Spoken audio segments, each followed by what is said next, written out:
Hello dear friends, welcome है आप सभी का तनु क्लासेस में। तो आज हम लोग क्लास 12 केमिस्ट्री के सेकंड चैप्टर सॉल्यूशंस एंड विलियन का थ्योरी एक्सप्लेनेशन करेंगे। काफी इंपॉर्टेंट चैप्टर है सॉल्यूशंस विलियन। इससे बहुत सारे क्वेश्चन से बोर्ड एग्जाम में पूछे जाते हैं, खास करके न्यूमेरिकल बेस्ड क्वेश्चन इस चैप्टर से रिलेटेड बहुत सारे पूछे जाते हैं। इसलिए मैं चाहूंगा कि इसका 2 वीडियो लेक्चर आ चुका है, अगर आप कवर नहीं किए तो प्लीज कर लें, क्योंकि आपका रिविजन होना बहुत जरूरी है। तो ये थर्ड वीडियो लेक्चर है, तो चलिए देखते हैं। थर्ड वीडियो लेक्चर का सबसे फर्स्ट टॉपिक है मोल फ्रैक्शन। इसको हिंदी में कहते हैं मोल अंश और इसको दर्शाया जाता है एक्स से। ठीक है, तो आगे हम पढ़ेंगे कि मोल फ्रैक्शन का परिभाषा क्या होता है, ये कैसे निकाला जाता है, इसके न्यूमेरिकल बेस्ड क्वेश्चन कैसे सॉल्व किए जाते हैं। तो फाइनली हम लोग पहले फॉर्मूला को देख लेते हैं। अगर हम सॉलिड यानी विलय का अगर मोल फ्रैक्शन निकालेंगे तो क्या करना होगा, moles of solid total upon total moles of solution करना होगा। अगर हम सॉल्वेंट का अगर मोल फ्रैक्शन निकालेंगे यानी एक्स निकालेंगे तो moles of solvent upon total moles of solution करना होगा। फाइनली अगर हम दोनों के मोल फ्रैक्शन को जोड़ देंगे यानी सॉलिड और सॉल्वेंट के मोल फ्रैक्शन यानी मोल अंश को जोड़ देंगे तो रिजल्ट आएगा टोटल यूनिट आएगा यानी यूनिटी, यानी दोनों के विलय और विलायक के मोल फ्रैक्शन का योग मोल अंश का योग जो होता है उसका योगफल कितना होता है, 1 होता है, यूनिटी होता है। ठीक है, अब हम आगे बढ़ते हैं। मान लिए कि एक विलियन है, माना कि एक विलियन है, उसमें 2 घटक है ए और बी। ठीक है, उपस्थित है, प्रेजेंट है,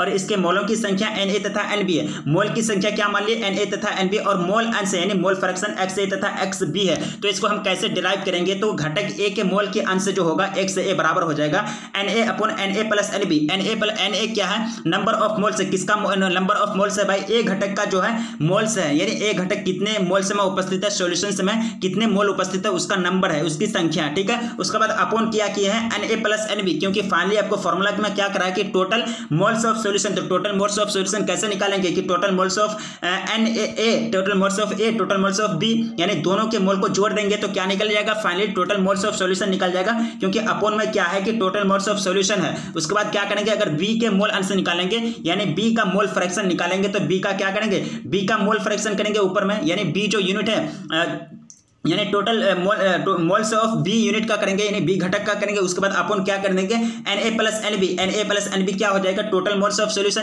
यानी सॉल्यूशन में जो 2 घटक के मोल्स हैं वो दोनों को आपस में जोड़ देंगे नहीं तो क्या निकल जाएगा, टोटल मोल्स ऑफ सॉल्यूशन निकल जाएगा। उससे हम क्या कर देंगे, डिवाइड कर देंगे तो क्या निकल जाएगा, बी के क्या निकल जाएंगे, बी घटक के मोल अंश निकल जाएंगे Xb, जिससे निरूपित किया जाता है, यानी Xb जो निरूपित करता है बी के मोल फ्रैक्शन को, मोल अंश को। ठीक है, तो ये फॉर्मूला था, ये फॉर्मूला आपको किसी भी हाल में नहीं भूलना है, क्योंकि इससे ही रिलेटेड इसी के सहायता से, इसी फॉर्मूला के सहायता से हम मोल फ्रैक्शन से जितने भी क्वेश्चंस आएंगे, मोल अंश के क्वेश्चंस आएंगे, इसी के सहायता से हम लोग सॉल्व करेंगे। ठीक है, तो यहां आपको याद रखना है कि x7 बराबर n1 upon n1 plus n2, ये हो जाएगा मोल फ्रैक्शन फर्स्ट सीरीज का।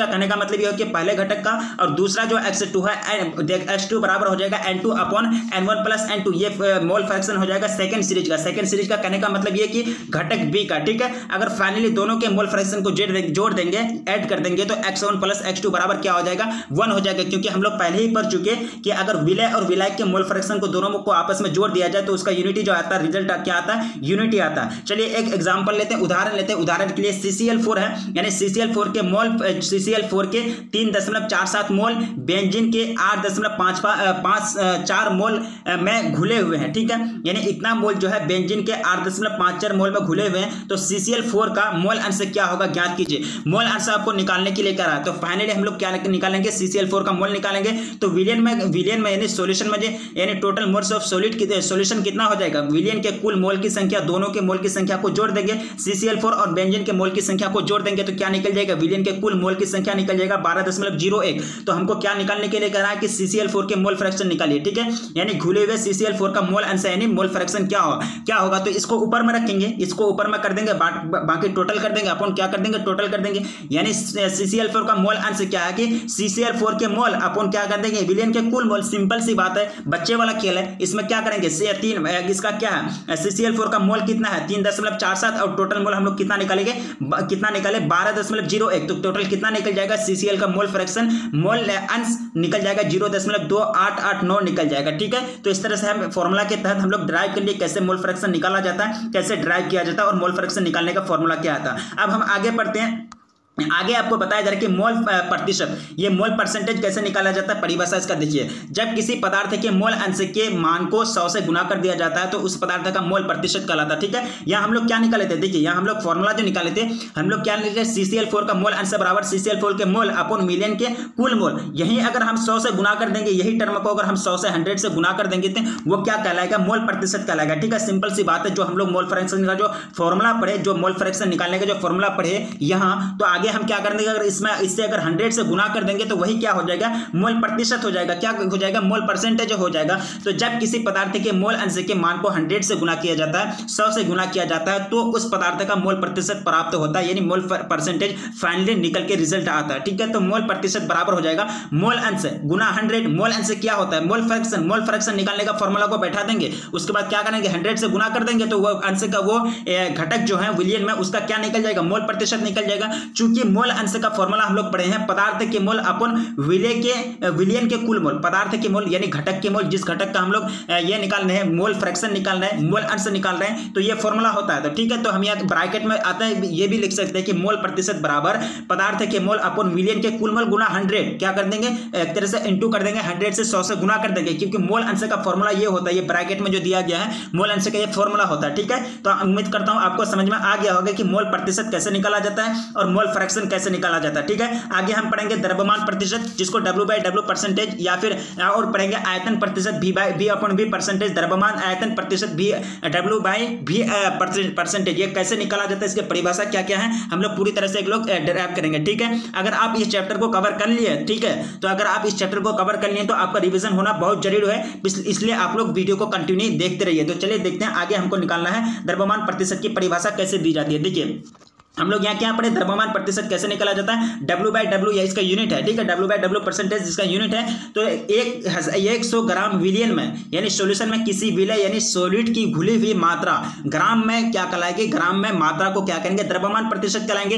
तो द्रव्यमान प्रतिशत का निकालने का जब तक हम लोग फॉर्मूला नहीं पढ़ेंगे तब तक हम लोग को समझ में नहीं आएगा। तो विलियन के अवयव का द्रव्यमान प्रतिशत जो निकाला जाता है, तो विलियन में उपस्थित अवयव कण का द्रव्यमान ऊपर रखेंगे, यानी विलियन में जो है अवयवी कण जिसका हम द्रव्यमान प्रतिशत निकालना चाहेंगे, चाहे वो विलय हो या फिर विलायक हो या फिर कोई तीसरा घटक हो। ठीक है, तो विलयन में उपस्थित अवयव का द्रव्यमान करेंगे, उसके बाद टोटल कर देंगे, नीचे से भागा दे देंगे टोटल से, विलयन का कुल द्रव्यमान यानी टोटल मास, टोटल जो होगा विलयन का जो कुल द्रव्यमान होगा, टोटल मास ऑफ सॉल्यूशन, उसके बाद 100 से गुना कर देंगे, क्योंकि प्रतिशत की बात की जा रही है। जहां भी प्रतिशत की बात की जा रही है वहां 100 से गुना करने की बात आएगी, 100 का बात जिक्र किया ही जाएगा। ठीक है, तो विलयन के अवयव का द्रव्यमान प्रतिशत कैसे निकाला जाएगा, फाइनली इसका जो फॉर्मूला होता है, विलयन में उपस्थित अवयव का द्रव्यमान अपॉन विलयन का कुल द्रव्यमान इंटू 100। ठीक है, अब ये हम इस पर न्यूमेरिकल बेस्ड क्वेश्चन करेंगे। इसका मान चलिए एक उदाहरण लेते हैं, ऐसे तो फॉर्मूला हम लोग पढ़ लिए, लेकिन फॉर्मूला करने के बाद या फिर फॉर्मूला पढ़ने के बाद जब तक हम कोई भी एग्जांपल नहीं लेते हैं, जब तक उससे कोई रिलेटेड न्यूमेरिकल सोल्व नहीं करते, तब तक वो फॉर्मूला हमारा क्लियर नहीं होता। इसलिए न्यूमेरिकल बेस्ड क्वेश्चन हर एक फॉर्मूला में सोल्व करना बहुत जरूरी है। तो चलिए देखते हैं, एक उदाहरण लेते हैं। यदि 1 ग्राम या यदि 100 ग्राम विलियन में, कितना विलियन का, देखिए विलियन का जो भार है वो कितना है, 100 ग्राम। विलियन में चीनी की मात्रा 20 ग्राम है, जल की मात्रा 80 ग्राम है। ठीक है, यानी टोटल जो विलियन की भार है 100 ग्राम है, और उसमें से जो 20 ग्राम है वह कितना है, जल है, 20 ग्राम क्या है, चीनी है, और 80 ग्राम जल है। तो इस विलियन की सांद्रता को जल में 20% द्रव्यमान के रूप में व्यक्त किया जाता है, 20% द्रव्यमान के रूप में व्यक्त किया जाता है। किसके, विलियन की सांद्रता 20%। देखिए आप क्या निकालेंगे, हम लोग क्या निकालेंगे, विलियन के अवयव का द्रव्यमान प्रतिशत, विलियन के अवयव का द्रव्यमान प्रतिशत, मान चलिए हम चीनी का तो निकालेंगे। सेकंड जो है विलायक यानी सॉरी क्या है, विलय यानी घुलने वाले को क्या कहते हैं, विलय यानी सॉलिड कहते हैं। तो अगर हम सॉलिड, अगर चीनी का अगर हम क्या निकालेंगे, द्रव्यमान प्रतिशत निकालेंगे, तो क्या करेंगे, विलियन में उपस्थित अवयव का द्रव्यमान, तो चीनी का द्रव्यमान कितना है भाई, 20 है। ठीक है, 20 है। उसके बाद अपॉन करेंगे विलियन का कुल द्रव्यमान, विलियन का कुल द्रव्यमान कितना है, 100 ग्राम। 100 ग्राम से गुना कर देंगे, 100 कर देंगे नीचे। उसके बाद टोटल कितना कर देंगे, 20 से 100 से गुना कर देंगे। 100 ग्राम क्या है, टोटल विलियन यानी जो विलियन का कुल भार है वो कितना 100 ग्राम है, और जल में और चीनी का जो भार है विलियन में 20 ग्राम है। तो 20, अब क्या कर देंगे, विलियन में उपस्थित अवयव का द्रव्यमान 20 हो गया। उसके बाद टोटल कर देंगे, विलियन का कुल द्रव्यमान 100 हो गया, उसके बाद 100 से यहाँ गुना किया गया, तो यहाँ भी हम लोग क्या करेंगे 100 से गुना कर देंगे, 100 कट गया तो बराबर कितना आया परसेंटेज 20% आया। ठीक है, तो इस तरह से यहाँ क्या लिखा हुआ है, जल में 20% द्रव्यमान के रूप में व्यक्त किया जाता है या फिर परिभाषित किया जाता है। ठीक है, उम्मीद करता हूं आपको हर एक चीज समझ में आता होगा। अब हम जो सेकंड में एग्जांपल लिया जा रहा है, यदि 1000 यानी 1000 ग्राम विलियन में ग्लूकोज की मात्रा अगर 100 ग्राम है तथा जल की मात्रा अगर 900 ग्राम है, तो इस विलियन की द्रव्यमान प्रतिशत कैसे निकालेंगे। सिंपल सी बात है, इसका द्रव्यमान प्रतिशत कैसे निकाला जाएगा, क्योंकि अगर हम इस सांद्रता जैसे इस विलियन की जो सांद्रता निकाली जाती है वो हमेशा विलय यानी जो सॉलिड होते हैं यानी घुलने वाले जो होते हैं विलय के रूप में निकाला जाता है। तो इसमें क्या करेंगे, सांद्रता निकल जाएगा, तो क्या करेंगे ऊपर में क्या करेंगे 100 गुना करेंगे, क्योंकि हमको सांद्रता निकालना है इसका ग्लूकोज कितना मात्रा में घुला हुआ है उसके कितना प्रतिशत हो गए, यानी सांद्रता प्रतिशत कितना होगा विलियन की, इसको निकालना। ठीक है, तो उसके ऊपर अवयव का द्रव्यमान कर देंगे, बटे कर देंगे, अपॉन कर देंगे, विलियन का कुल द्रव्यमान कितना है 1000 ग्राम। ठीक है, 1000 ग्राम है, उसके बाद हम कर देंगे टोटल से गुना। ठीक है, तो इस तरह से क्या निकल जाएगा, मेरा द्रव्यमान प्रतिशत निकल जाएगा, यानी इस विलियन की द्रव्यमान प्रतिशत कितना होगी 10 होगी। ठीक है, अब हम आगे बढ़ते हैं, इसका दूसरा नंबर क्वेश्चन कवर हो गया। आगे बढ़ेंगे, आयतन प्रतिशत की परिभाषा कैसे दी जाती है। सेकंड मेरा जो टारगेट था वो आयतन प्रतिशत निकालने के बारे में था, तो यह परिभाषा है 100 ml यानी मिलीलीटर विलियन में किसी विलय की घुली हुई ml यानी मिलीलीटर की मैं मात्रा को आयतन प्रतिशत कहते हैं। ठीक है, यह आयतन प्रतिशत का परिभाषा है, ये फॉर्मूला, ये एक तरह से परिभाषा है, डेफिनेशन है। ठीक है, जब तक हम इसका फॉर्मूला को नहीं देखेंगे तब तक हमको डेफिनेशन भी समझ में नहीं आएगा। तो चलिए देखते हैं इसका फॉर्मूला कैसे क्या होता है। देखिए, अवयव का प्रतिशत आयतन, अवयव का प्रतिशत आयतन कैसे निकालेंगे भाई, V/V इसको एक तरह से ड्राइव किया जाता है। तो अवयव का आयतन कर देंगे बटे विलियन का कुल आयतन गुना 100 कर देंगे। वहां क्या किए थे, द्रव्यमान प्रतिशत आयतन में क्या किए, द्रव्यमान में क्या किए थे कि अवयव का द्रव्यमान बटे विलियन का कुल द्रव्यमान गुना 100 से कर दिए, तो यहाँ आयतन कर देंगे, उसके जगह से क्या कर देंगे, द्रव्यमान की जगह आयतन कर देंगे, यानी अवयव का प्रतिशत आयतन हो जाएगा, अवयव का आयतन अपॉन विलियन का कुल आयतन इंटू 100 हो जाएगा। चलिए इसको एक तरह से ड्राइव करते क्या क्या इसमें बताया जाता है। देखिए, द्रव्य विलियन की सांद्रता को प्राय आयतन प्रतिशत यानी आयतन बाय आयतन में व्यक्त की परिभाषित किया जाता है या फिर व्यक्तित किया जाता है। जैसे वाहन में डाला जाने वाला कूलेंट का काम होता है इंजन को ठंडा करना। ठीक है, तो एक द्रव्य जो होता है जो विलियन जो इंजन के वाहन के इंजन को क्या करता है, ठंडा कर देता है। जब ज्यादा हीट होता है तो कूलेंट क्या करता है कि उसका इंजन को ठंडा कर देता है। एथिलीन ग्लाइकोल का जल में 35% विलियन होता है। इस सांद्रता पर हिमरोधिल जल के हिमांक को 255.4 के यानी केल्विन तक कम कर दिया जाता है। उसका जो डिक्रीज किया जाता है, उसका जो तापमान को जो घटाया जाता है, कितना तक घटा दिया जाता है, कितना तक, लगभग -70 डिग्री सेल्सियस -17.5 डिग्री सेल्सियस तक डिक्रीज कर दिया जाता है, घटा दिया जाता है। तब हम पढ़ेंगे आगे जो द्रव्यमान प्रतिशत की परिभाषा निकाली जाए। द्रव्यमान आयतन प्रतिशत की परिभाषा क्या है कि 100 ml विलियन में किसी विलय की घुली हुई मात्रा में मात्रा को क्या कहते हैं, द्रव्यमान आयतन प्रतिशत कहते हैं। द्रव्यमान आयतन प्रतिशत निकालने का फॉर्मूला है विलय के ग्राम में भार बटा कर देंगे विलियन का आयतन, विलियन का क्या करेंगे आयतन ml में, उसके बाद 100 से गुना कर देंगे। ठीक है, तो विलियन की सांद्रता, देखिए विलियन की सांद्रता द्रव्यमान आयतन प्रतिशत में इकाई मात्रक औषधियों तथा फार्मेसी में प्रयोग किया जाता है। ये इसको जो यूनिट जो प्रयोग किया जाता है कहाँ किया जाता है, विलियन की सांद्रता द्रव्यमान प्रतिशत इकाई जो ये यूज किया जाता है औषधि तथा फार्मेसी में यूज किया जाता है, उपयोग किया जाता है। आगे हम पढ़ेंगे पीपीएम के बारे में।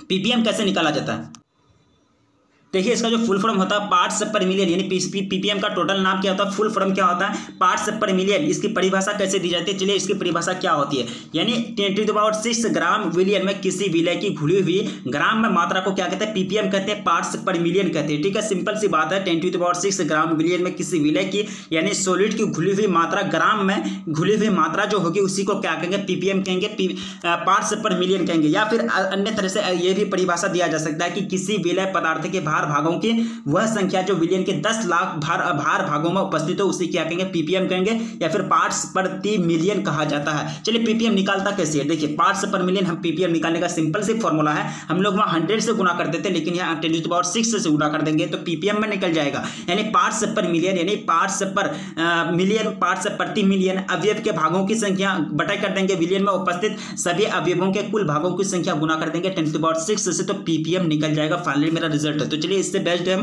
क्वेश्चन सॉल्व करते हैं, कैसे निकाला जाता है। देखिए, जल अथवा वायुमंडल में प्रदूषकों की सांद्रता को माइक्रोग्राम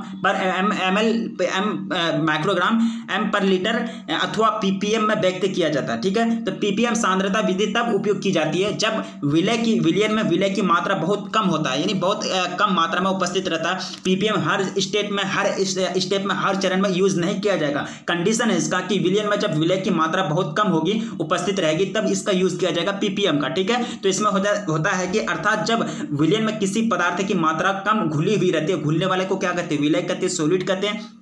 उस स्थिति में उस सिचुएशन में विलयन की सांद्रता को निम्न विधि द्वारा प्रदर्शित किया जाता है। इसे मिलीग्राम प्रति लीटर की फॉर्म में भी व्यक्त किया जाता है। मिलीग्राम प्रति लीटर के फॉर्म में भी व्यक्त किया जाता है। अर्थात जब 1 लीटर विलयन में 1 मिलीग्राम किसी पदार्थ की मात्रा घुली हुई हो तो विलयन की सांद्रता को 1 पीपीएम कहा जाता है। 1 पीपीएम क्या हो गया भाई, यानी जब एक लीटर विलयन में 1 मिलीग्राम किसी पदार्थ की मात्रा घुली हुई हो तो उसे क्या कहेंगे, विलयन की सांद्रता को 1 पीपीएम कहा जाता है। सिंपल सी बात है, 1 पीपीएम निकालने का। पीपीएम का फॉर्मूला होता है, यानी पीपीएम का फुल फॉर्म क्या होता है, पार्ट्स पर मिलियन। तो चलिए आगे हम पढ़ते पीपीएम क्या हम लोग होता है, ये हम लोग ड्राइव कर लिए। ठीक है, तो आगे हम पढ़ेंगे ठोस की द्रव्य में विलेयता तथा प्रभावित करने वाले कारक। ठोस की द्रव्य में विलेयता तथा प्रभावित करने वाले कारक। ठोस की द्रव्य में विलेयता किसे कहते हैं, सबसे पहले यही समझेंगे कि ठोस में जो द्रव्य, यानी ठोस में द्रव्य की विलेयता ये क्या होता है, यानी निश्चित ताप पर 100 ग्राम विलायक यानी सॉल्वेंट में किसी ठोस यानी किसी सॉलिड की घुली हुई या खाओ कर दिया घुली हुई वह मात्रा, वह अधिकतम मात्रा, वह ज्यादा से ज्यादा मात्रा जिसे संतृप्त विलयन बनाया, जैसे कि जिससे संतृप्त विलयन का निर्माण होता है, वह ठोस की द्रव्य में विलेयता कहलाती है। क्या कहलाती है, ठोस की द्रव्य में विलेयता कहलाती है। संतृप्त विलयन क्या होता है, सबसे पहले हम लोग संतृप्त विलयन समझेंगे, तो इसके बाद हम इसको फिर ड्राइव करेंगे। ठीक है, तो दिए गए ताप एवं दाब पर जब किसी विलयन में विलय की और अधिक मात्रा नहीं घोली जा सकती है, विलय और नहीं डाले जा सकते और ज्यादा सॉल्यूट नहीं डाले जा सकते, मैक्सिमम सॉल्यूट डाल दिया गया है, तो उसी को क्या कहेंगे, संतृप्त विलयन कहेंगे। ये स्टैंडर्ड फॉर्म होता है संतृप्त विलयन, एक तरह से स्टैंडर्ड फॉर्म, उसमें और कोई विलय यानी घुलने वाला पदार्थ नहीं डाला जाएगा, वो उसका जो कोटा है वो फुल हो गया, उसका रेंज फुल हो गया, तो वो क्या कहलाएंगे, संतृप्त विलयन कहेंगे। और असंतृप्त विलयन होता है, यानी असंतृप्त विलयन में क्या होता है कि उसमें ये संतृप्त विलयन में अगर उससे भी ज्यादा अधिक मात्रा में अगर विलय डाल देंगे यानी सॉल्यूट डाल देंगे तो वो क्या कहलाएगा, असंतृप्त विलयन कहलाएगा। वह विलयन जो बिना घुले विलय के साथ घटित साम्य होता है उसे क्या कहेंगे, संतृप्त विलयन कहेंगे। देखिए अलग अलग परिभाषा, लेकिन आपको अपने जबान में लिखना है, अपने परिभाषा में लिखना है, जो चीज जैसे आपको समझ में आता है वैसे आपको एग्जाम में ड्राइव करना। ठीक है, तो संतृप्त विलयन में विलय की दी गई मात्रा में घुली हुई विलय की अधिकतम मात्रा होती है। संतृप्त विलयन में विलय की सांद्रता उसकी विलयता कहलाती है। क्या कहलाती है, विलयता कहलाती है। और जो निश्चित होता है ठोस की द्रव्य में विलयता क्या कहलाती है कि एक निश्चित ताप पर यानी फिक्स्ड ताप पर 100 ग्राम विलायक में यानी सॉल्वेंट में किसी विलायक क्या करता है, घुलने का काम करता है ना, कोई चीज को घुलाने का ही काम करता है, या किसका काम होता है, विलायक का ही काम होता है ना, सॉल्वेंट का काम। यानी विलायक में किसी ठोस की घुली हुई अधिकतम मात्रा, ज्यादा से ज्यादा मात्रा जिससे संतृप्त विलयन का निर्माण होता है वह ठोस की द्रव्य में विलयता कहलाती है। ठीक है, अब हम आगे पढ़ेंगे, आगे आपको बताया जा रहा है असंतृप्त विलयन के बारे में। संतृप्त विलयन तो हम लोग पढ़ लिए, अब असंतृप्त विलयन क्या होता है, जब ठोस अधिकतम मात्रा से कम मात्रा में घुला हुआ हो तो इस प्रकार के विलयन को क्या कहेंगे, असंतृप्त विलयन कहेंगे। यानी ठोस में क्या होता है कि अधिकतम मात्रा में जो होता है विलय जो होता है उसकी कैपेसिटी से ज्यादा डाल दिया जाता है, यानी जो सॉल्वेंट होता है, सॉल्वेंट यानी विलायक जो होते हैं वह जितने मात्रा को घुला सकता है उससे भी ज्यादा डाल दिया जाता है, तो उसको क्या कहेंगे, असंतृप्त विलयन कहेंगे। असंतृप्त विलयन किसे कहते हैं, जब ठोस कुछ अधिकतम मात्रा में घुला हुआ हो तो इस प्रकार के विलयन को क्या कहेंगे, असंतृप्त विलयन कहेंगे। ठोसों की द्रव्य में विलयता को प्रभावित करने वाले कारक क्या क्या फैक्टर हैं, यानी ठोस में द्रव्य की विलयता को यानी सॉल्युबिलिटी को कौन कौन से फैक्टर प्रभावित करते हैं, कौन कौन से फैक्टर, कौन कौन से कारक जो है प्रभाव डालते हैं, तो चलिए ड्राइव करते हैं। सबसे पहले हमको समझना है विलय तथा विलायक की प्रकृति। ठीक है, अगर विलय तथा विलायक की प्रकृति पर बहुत डिपेंड करता है, यानी उसके जो विलयता होता है वो डिपेंड करता है विलय तथा विलायक की प्रकृति पर। समान समान को घोलता है, समान समान को घोलता है मतलब का ये कि आयनिक ठोस जो है जैसे कि NaCl हो गया, KCl हो गया, Na2CO3 हो गया, ये सब जल जैसे ध्रुवीय विलायकों में यानी सॉल्वेंट में घुल जाते हैं। क्या हो जाते हैं, घुल जाते हैं। जबकि शासनयोजक ठोस जैसे कि नेफ्थलीन, एंथ्रासिन आदि अध्रुवीय यानी नॉन पोलर विलायकों यानी सॉल्वेंट में जैसे कि बेंजीन CCl4 में आदि में घुल जाते हैं। ठीक है, यानी सेम टू सेम मिलेगा,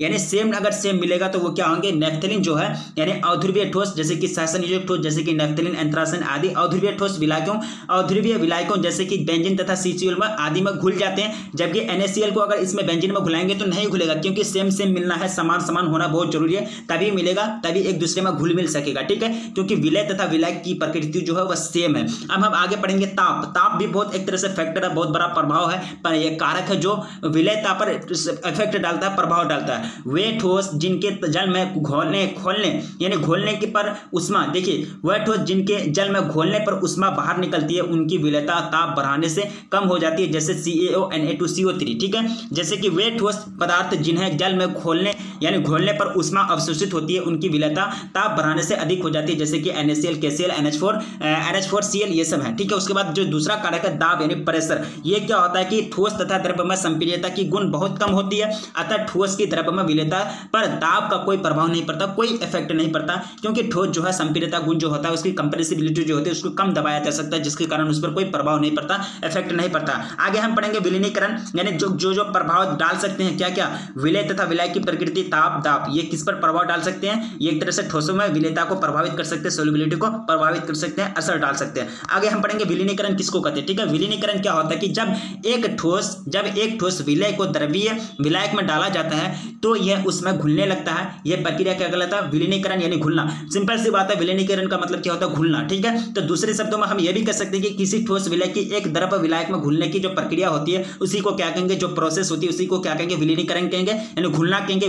विलीनीकरण को अंग्रेजी में जो कहा जाता है डिसोल्यूशन कहा जाता है, क्या कहा जाता है, डिसोल्यूशन कहा जाता है। ठीक है, आगे हम पढ़ेंगे क्रिस्टलीकरण, ये क्या होता है, क्रिस्टलाइजेशन, ये होता है विलीनीकरण के क्रम में जब एक ठोस यानी सॉलिड विलय को यानी सॉलिड को द्रवीय विलायक यानी लिक्विड सॉल्वेंट में डाला जाता है तो ठोस घुलने लगता है, जिससे विलयन में विलय की सांद्रता बढ़ने लगती है। इसी समय विलयन में से विलय के कुछ कण ठोस विलय के कणों के साथ जुड़ जाते हैं, यानी जो एक तरह से एक दूसरे से कंबाइंड हो जाते हैं। यही प्रक्रिया को क्या कहलाएंगे, क्रिस्टलाइजेशन यानी क्रिस्टलीकरण कहलाते हैं। ठीक है, तो ये लास्ट स्टेप था, ये लास्ट टॉपिक था थर्ड वीडियो का। आगे हम जो पढ़ेंगे फोर्थ वीडियो लेकर के आएंगे, उसमें भी हम लोग क्या करेंगे, थोड़ी एक्सप्लेनेशन करेंगे। प्लीज आपसे रिक्वेस्ट की जा रही है, अगर आपको समझ में आया तो प्लीज कमेंट करें। तो एक बार हम लोग रिवीजन कर लेते हैं कि इस चैप्टर में, इस वीडियो में हम लोग क्या क्या पढ़े, क्रिस्टलीकरण पढ़े, विलीनीकरण क्या होता है ये पढ़े, उसके बाद दाब, ताप और समान विलय की प्रकृति अगर समान होगा इस पर यह सब क्या करते हैं, यानी विलयता को प्रभावित करते हैं, यानी सोल्युबिलिटी को प्रभावित करते हैं। ठीक है, संतृप्त और असंतृप्त विलयन क्या होता है ये हम लोग पढ़े, और जो विलयता होता है ठोस की द्रव्य में विलयता वो कैसे निकाला जाता है, पीपीएम क्या होता है ये कैसे निकाला जाता है वो सब पढ़े। और ये जो पीपीएम निकालने का फॉर्मूला होता है 10⁶ से हम गुना कर देंगे तो वो क्या निकल जाएगा, लास्ट में पीपीएम निकल जाएगा, यानी पार्ट्स पर मिलियन निकल जाएगा। द्रव्यमान आयतन प्रतिशत कैसे निकाला जाता है, तो एक तरह से फॉर्मूला को एक तरह से जो पढ़े, बेसिक के साथ परिभाषा भी पढ़े, फॉर्मूला भी पढ़े और उससे रिलेटेड क्वेश्चन को भी सॉल्व किए। ठीक है, तो एक तरह से जो होता है द्रव्यमान प्रतिशत यानी विलयन में उपस्थित अवयव कण, ये कैसे विलयन में अवयव का द्रव्यमान प्रतिशत कैसे निकाला जाता है, और द्रव्यमान प्रतिशत की परिभाषा क्या होती है, द्रव्यमान प्रतिशत को जो सोल्व करने का तरीका होता है वो कैसे होता है। मोल अंश से मेन टॉपिक था मोल अंश यानी मोल फ्रैक्शन कैसे निकाला जाता है, मोल फ्रैक्शन क्या होता है, ये कैसे ड्राइव किया जाता है, ये सारा चीज हम लोग पढ़े एग्जांपल के साथ, एक तरह से प्रूफ के साथ। ठीक है, उम्मीद करता हूं आपको समझ में आ गया होगा। ये थर्ड वीडियो लेक्चर था सेकंड चैप्टर का, केमिस्ट्री का, सॉल्यूशंस एंड विलयन का। तो आप लोग कमेंट कीजिएगा प्लीज, आपसे फिर रिक्वेस्ट की जा रही है कि समझ में अगर आया हो तो प्लीज कमेंट कीजिएगा। अगर वीडियो को लाइक नहीं किए हैं तो प्लीज लाइक कर दीजिए, क्योंकि वीडियो बनाने में काफी मेहनत लगती है। तो रखिए अपना ख्याल, मिलेंगे फिर नेक्स्ट वीडियो में, तब तक के लिए जय हिंद।